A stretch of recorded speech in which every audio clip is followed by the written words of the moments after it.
ನಮ್ಮ ಮೂಢ ಭ್ರಷ್ಟಾಚಾರದ ಬಗ್ಗೆ ತಾವು ಕೇಳಿದ್ದೀರಾ. ಮೂಢ ಭ್ರಷ್ಟಾಚಾರ ಇಲ್ಲಿಗೆ ಮುಗಿಯೋ ಹಂತ ಕಾಣಿಸ್ತಾ ಇಲ್ಲ.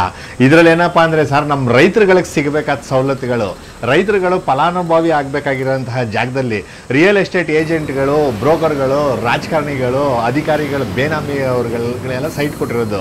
ಈ ವಿಚಾರವಾಗಿ ಸರ್ ನಾವು ಅಕ್ಟೋಬರ್ 2023 ಕರ್ನಾಟಕ ಲೋಕಾಯುಕ್ತ ಕಂಪ್ಲೇಂಟ್ ಕೊಟ್ಟಿದ್ದೀವಿ ಸರ್.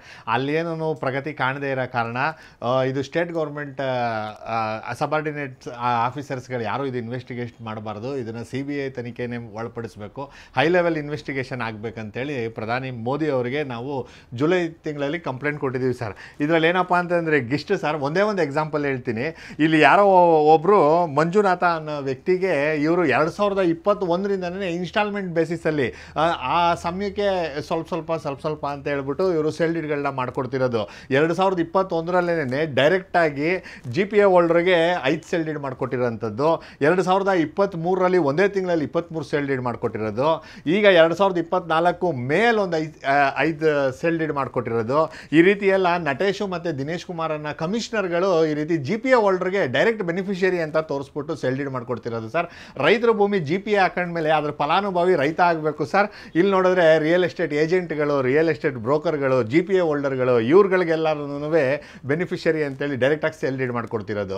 ಈ ರೀತಿ ಡೈರೆಕ್ಟಾಗಿ ಸೆಲ್ ಡೀಡ್ ಮಾಡ್ಕೊಡೋದ್ರಿಂದ ನಮಗೇನು ನಷ್ಟ ಅಂತ ಅಂದರೆ ಸರ್, ಈ ನಗರಾಭಿವೃದ್ಧಿ ಇಲಾಖೆ ಅವರು ಮಾಡಿದ ಕರ್ಮಕಾಂಡಗಳನ್ನ ಸಬ್ ರಿಜಿಸ್ಟ್ರಾರ್ಗಳು ಮುಂದುವರ್ಸ್ಕೊಂಡು ಹೋಗ್ತಾರೆ. ಈ ಸ್ಟ್ಯಾಂಪ್ ಆ್ಯಂಡ್ ರಿಜಿಸ್ಟ್ರೇಷನ್ ಫೀಸಸ್ ಏನಿರ್ತದೆ ಅದನ್ನು ಯಾವುದನ್ನು ಕಲೆಕ್ಟ್ ಮಾಡಲ್ಲ ಸರ್.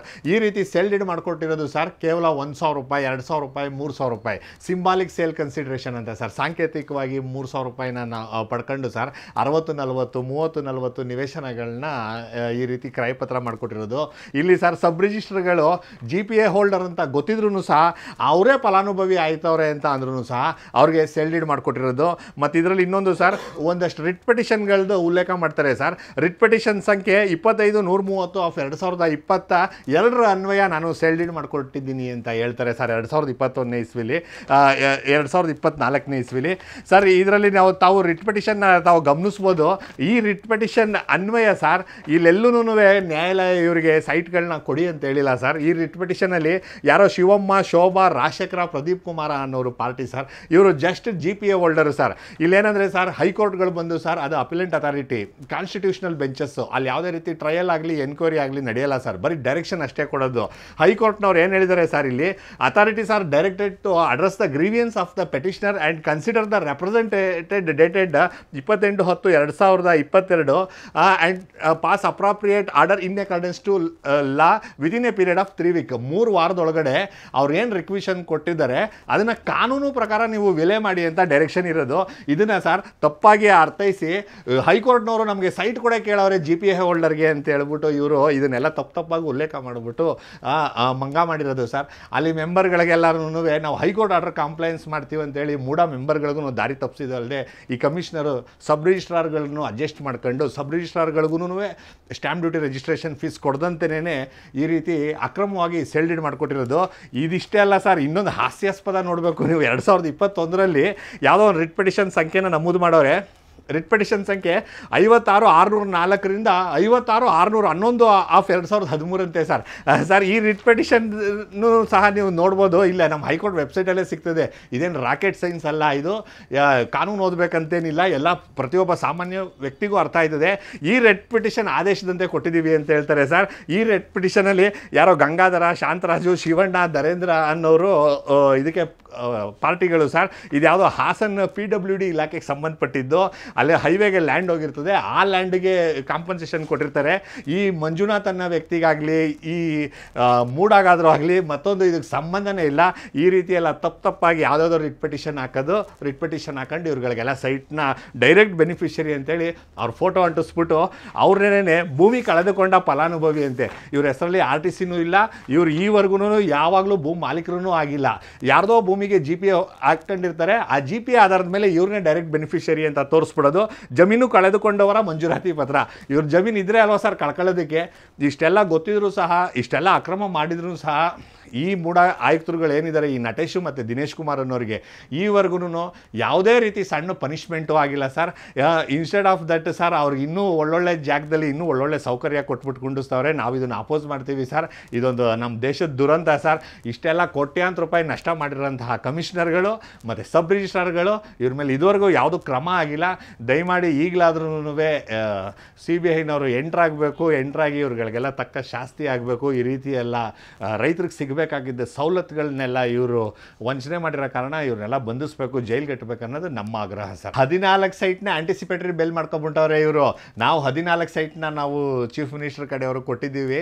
ಸೊ ದಟ್ ನಾವು ಏನೇ ಹಲ್ಕ ಕೆಲಸ ಮಾಡಿದ್ರು ಚೀಫ್ ಮಿನಿಸ್ಟರ್ ಕಡೆಯವರು ನಮ್ಮನ್ನು ಬಚಾವ್ ಮಾಡ್ತಾರೆ ಅನ್ನೋದು ಅವರು ತಿಳ್ಕೊಂಬಿಟ್ಟವ್ರೆ ಸರ್. ಅದಕ್ಕೂ ಇದಕ್ಕೂ ಸಂಬಂಧ ಇಲ್ಲ ಸರ್. ನಾವು ಇದನ್ನು ಒಂದು ತಾರ್ಕಿಕ ಅಂತ್ಯ ಮುಟ್ಟೋವರೆಗೂ ತಗೊಂಡೋಗ್ತೀವಿ ಸರ್.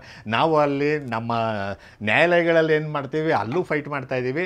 ಸಾಮಾಜಿಕ ನ್ಯಾಯಕ್ಕೋಸ್ಕರ ನಾನು ಮಾಧ್ಯಮದ ಮುಂದೆ ಇವತ್ತು ದಾಖಲೆಗಳನ್ನ ರಿವೀಲ್ ಮಾಡ್ತಾ ಇದ್ದೀನಿ ಸರ್. ಇದೆಲ್ಲ ಜನಗಳಿಗೂ ಗೊತ್ತಾಗಬೇಕು. ಮುಂದಿನ ದಿನಗಳಲ್ಲಿ ಈ ರೀತಿ ವ್ಯಕ್ತಿಗಳ ಜೊತೆ ಯಾರೂ ವ್ಯವಹಾರ ಮಾಡಬಾರ್ದು, ಇಂಥ ಪ್ರಾಪರ್ಟಿಗಳನ್ನ ಯಾರೂ ಪರ್ಚೇಸ್ ಮಾಡಿ ಮೋಸ ಹೋಗಬಾರ್ದು ಅನ್ನೋ ಒಂದೇ ಉದ್ದೇಶಕ್ಕೋಸ್ಕರ ನಿಮ್ಮ ಮಾಧ್ಯಮದವ್ರಿಗೆ ಈ ರೆಕಾರ್ಡ್ಗಳನ್ನ ಕೊಡ್ತಿದ್ದೀನಿ ಸರ್. ಇದು ಜನಗಳಿಗೆ ಮಾತ್ರ ಮೋಸ ಮಾಡಿಲ್ಲ ಸರ್, ನ್ಯಾಯಾಲಯಕ್ಕೂ ಸಹ ಮೋಸ ಮಾಡಿರೋಂಥದ್ದು. ಕೋರ್ಟ್ನವರು ಯಾವುದು ಸೈಟ್ನ GP ಹೋಲ್ಡರ್ ಕೊಡಿ ಅಂತೇಳಿಲ್ಲ, ಆದ್ರೂ ಸಹ ಮೋಸ ಮಾಡ್ಕೊಂಡು ಕೋರ್ಟ್ ಸಂಖ್ಯೆಗಳನ್ನು ಸಹ ಮಿಸ್ಯೂಸ್ ಮಾಡ್ಕೊಂಡಿರೋದು sir. High level CBI investigation ಆಗಬೇಕಂತ ಈ ಸ್ಟೇಟ್ ಗೌರ್ಮೆಂಟ್ ಕಂಟ್ರೋಲ್ ಇರೋಂತಹ ಆಫೀಸರ್ಗಳು ಇಲ್ಲಿವರೆಗೆ ಏನು ಮಾಡೋರು ಅಂತ ನೋಡೇ ಇದ್ದೀವಿ ನಾವು ಸರ್. ನಾವು 2023ರಿಂದ ಹೋರಾಟ ಮಾಡ್ತಿದ್ದೀವಿ. ಇಲ್ಲಿವರೆಗೂ ಯಾರ ಮೇಲೂ ಏನೂ ಕ್ರಮ ತಗೊಂಡಿಲ್ಲ, ಸರಿಯಾದ ವಿಚಾರಣೆ ನಡೆದಿಲ್ಲ. ಅವರೆಲ್ಲ ಅದೇ ಅಧಿಕಾರ ಅನುಭವಿಸ್ತವ್ರೆ. ಅದೇ ಅಧಿಕಾರ ಅನುಭವಿಸಿದ್ರು ಅವರೆಲ್ಲ ಸಾಕ್ಷ್ಯ ನಾಶ ಮಾಡ್ತಾರೆ, ಅಲ್ಲಿರೋಂಥ ದಾಖಲೆಗಳನ್ನ ತಿರುಚ್ತಾರೆ, ಇಲ್ಲಿರೋ ಅಧಿಕಾರಿಗಳ ಮೇಲೆ ಇನ್ಫ್ಲೂಯೆನ್ಸ್ ತರ್ತಾರೆ. ಇವೆಲ್ಲ ಸಹಜ ಪ್ರಕ್ರಿಯೆ. ಸೊ ಅದಕ್ಕೆ ಇವ್ರು ಅಂಡರೇ ಇರಬಾರ್ದು, ಇವ್ರ ನೆರಳೇ ಇರಬಾರ್ದು. ಅದಕ್ಕೋಸ್ಕರ ಸೆಂಟ್ರಲ್ ಗೌರ್ಮೆಂಟ್ ಇನ್ವೆಸ್ಟಿಗೇಷನ್ ಆಗಬೇಕು ಅನ್ನೋ ಉದ್ದೇಶಕ್ಕಾಗಿ CBI ಎಂಟ್ರ್ ಆಗಬೇಕು. More than 100 crore rupees scam ಇರೋದ್ರಿಂದ ಅವ್ರಿಗೆ ಆ್ಯಂಪಲ್ ಪವರ್ ಐತೆ, ಅವ್ರು ಎಂಟ್ರ್ ಆಗಲಿ ಅನ್ನೋದು ನಮ್ಮ ಉದ್ದೇಶ ಸರ್. ಬಗ್ಗೆ ನನಗೆ ಅಷ್ಟು ಕಮೆಂಟ್ ಮಾಡಲ್ಲ ನಾನು ಸರ್ಕಾರದ ವಿಚಾರಗಳಿಗೆ. ನಾನು ಪತ್ರ ಬರೆದಿರೋಂಥದ್ದು ಈವನ್ ಪಾರ್ಲಿಮೆಂಟ್ ಮೆಂಬರ್ಸ್ಗಳಿಗೂ ಸಹ ಪವರ್ ಇದೆ CBI ಇನ್ವೆಸ್ಟಿಗೇಷನ್ನ ರೆಫರ್ ಮಾಡೋದಕ್ಕೆ. ಅಲ್ಲಿ ನ್ಯಾಯಾಲಯ ಸುಪ್ರೀಂ ಕೋರ್ಟಲ್ಲೂ ಆಗಲಿ ಹೈಕೋರ್ಟಲ್ಲಾಗಲಿ ಅವರು ಸುಮೋಟೋ CBI ಇನ್ವೆಸ್ಟಿಗೇಷನ್ಗೆ ಡೈರೆಕ್ಷನ್ಸ್ ಕೊಡ್ಬೋದು. ಆ ರೀತಿ ಏನಾದರೂ ಒಂದು ಆಗಲಿ, ನಮ್ಮ ಇದನ್ನು ಹೈ ಲೆವೆಲ್ ಪ್ರೋಬ್ ಆಗಲಿ ಅನ್ನೋದು ನನ್ನ ಉದ್ದೇಶ ಸರ್. ಸರ್ ಈ ಅಧಿಕಾರಿಗಳನ್ನ ಯಾರು ರಕ್ಷಣೆ ಮಾಡ್ತಾವ್ರೆ ಅಂತ ಅಂದರೆ ಇಲ್ಲಿ ಎಲ್ಲ ಪಕ್ಷದವರು ಅವರೇ ಸರ್. ಜಾತ್ಯತೀತವಾಗಿ ಮೋಸ ಮಾಡಿರೋಂಥದ್ದು ಎಲ್ಲ ಜಾತಿಯವರು, ಎಲ್ಲ ಪಕ್ಷದವರು, ಎಲ್ಲ ಆಫೀಸರ್ಗಳು ಎಲ್ಲ ಅವ್ರವ್ರು ಬೇನಾಮಿ ಮಾಡ್ಕೊಂಡವ್ರೆ ಸರ್. ನಿಯರ್ಲಿ 3800ರಿಂದ 4000 ಅಲಾಟ್ಮೆಂಟ್ ಲೆಟ್ರ್ ಕೆಳಗಡೆ ಆಫೀಸಿಂದ ಸ್ಟೋರ್ ರೂಮಿಂದ ಕಮಿಷನರ್ ಚೇಂಬರ್ಗೆ ಹೋಗಿರೋಂಥದ್ದು. ಅಷ್ಟು ಅಲಾಟ್ಮೆಂಟ್ ಡಿಸ್ಟ್ರಿಬ್ಯೂಟ್ ಆಗವೆ ಸರ್. ಅದಷ್ಟು ಅಲಾಟ್ಮೆಂಟ್ ಲೆಟ್ರ್ಗಳನ್ನ ಇವರು ಸೀಸ್ ಮಾಡಿ ಅಷ್ಟು ಸೈಟ್ಗಳನ್ನ ಮರುಸ್ವಾಧೀನಕ್ಕೆ ಪಡ್ಕೊಳ್ಬೇಕು. ಮರುಸ್ವಾಧೀನಕ್ಕೆ ಪಡ್ಕೊಂಡು ಈಗ 91ನೇ ಇಸ್ವಿಯಿಂದ ಸೈಟ್ ಸಿಗದೇನೆ ಸೀನಿಯರ್ ಸಿಟಿಸನ್ಸ್ಗಳು ಕಾಯ್ತವ್ರೆ ಅಂತ ಅರ್ಹ ಫಲಾನುಭವಿಗಳಿಗೆ ಇದು ಹಂಚಬೇಕು. ಅಲ್ಲಿವರೆಗೂ ನಮ್ಮ ಹೋರಾಟ ಇರ್ತದೆ ಸರ್. ಹೌದು ಸರ್, ನಾನೇನು ಅವ್ರ ವಿರುದ್ಧ ಮಾತಾಡ್ತಾ ಇಲ್ಲ. ಇದ್ರೂ ಇರ್ಬೋದು. ನಾವು ಕಾನೂನು ಪುಸ್ತಕ ನಮ್ಮ LLB ಪುಸ್ತಕದಲ್ಲಿ ಹೇಳ್ಕೊಡೋದೇನಂತ ಅಂದರೆ ಇಂಟೆನ್ಷನ್ ಟು ಕಮಿಟ್ ಕ್ರೈಮ್ ಇದ್ದರೆ ಅಷ್ಟೇ ಸಾಕು. ಅವನ ಮೇಲೆ ಪನಿಷ್ಮೆಂಟ್ ಕೊಡಬೇಕು, ಅವನ ಮೇಲೆ ಕ್ರಮ ತಗೊಳ್ಬೇಕು ಅಂತೆಲ್ಲ ಕಾನೂನಲ್ಲಿ ನಾವು ಓದಿರೋದು. ಇಲ್ಲಿ ಇಂಟೆನ್ಷನ್ ಫಾರ್ ಕ್ರೈಮ್ ಅಲ್ಲ, ಕ್ರೈಮೇ ಮಾಡೋರೆ. ಅಂಗೈ ಹುಣ್ಣಕ್ಕೆ ಕನ್ನಡಿಬೇಕಾ? ಆದ್ರೂ ಸಹ ಇದುವರೆಗೆ ಆಯಿತು ಸರ್, ಅವರಿಬ್ಬರು ಅಧಿಕಾರಿಗಳ ಮೇಲೆ ಇಷ್ಟು ಕೋಟ್ಯಾಂತರ ರೂಪಾಯಿ ನಷ್ಟ ಮಾಡೋರು ಅಂತೇಳಿ ಯಾವ ಒಬ್ಬ ಅಧಿಕಾರಿನೂ ಇಲ್ಲಿ ಕಂಪ್ಲೇಂಟ್ ಕೊಡದೇ ಇರೋಂಥದ್ದು. ಇದನ್ನು ನೋಡಿದ್ರೆ ಅನುಮಾನಾಸ್ಪದವಾದ ಫೈಲ್ಗಳು, ಅವ್ರ ನಡೆಗಳೆಲ್ಲ ಸಂಶಯಾಸ್ಪದವಾಗೈತೆ. ಇದಕ್ಕೋಸ್ಕರನೇ CBI ತನಿಖೆ ಆಗಲಿ ಅಂತ ಆಗ್ರಹ ಮಾಡಿ